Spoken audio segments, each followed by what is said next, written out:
Rồi có lỗi gì mày? Nếu lọc đẻ gì rồi nó. Thêm tàu nè. Ô, có bao thì lọc á tàn mà.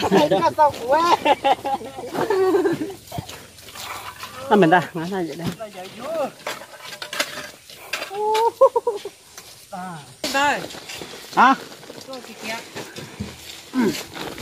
Còn nó thêm đồng sao mới.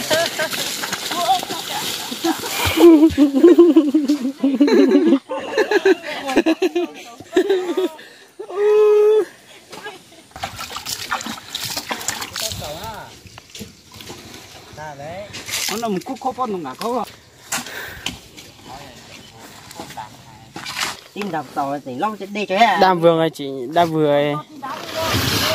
Cô giờ kiếm bấy, cô chỉ do à.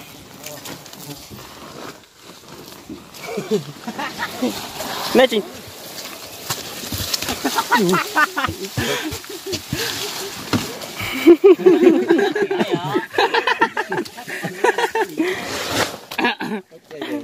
Muốn nó khúc khuôn nó là.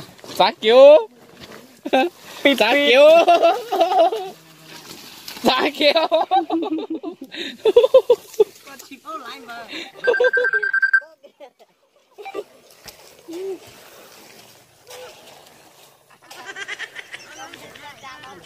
Các bạn ơi. Dạ tôi à. Coi à con bơ. Mày lắc kìa mày. Mày lắc. Mày lắc kìa mày. Mày lắc kìa mày. Tao phải xịt tê. Tao phải tao đâu. Tao phải con bà. Ừ cái tua. Tao cái chơi tôi cho chuồn bà. Hả? Tôi cho chuồn tôi nè. Chị thế. Ừ, tôi kia kìa.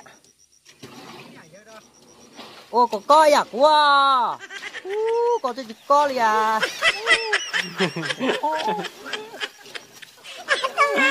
Đẹp trai chưa?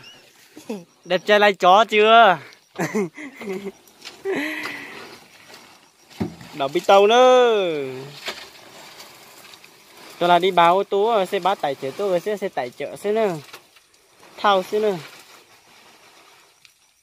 Cú tầm bà rồi nữa. Rồi hết. Tầm bà chay ná rồi nữa.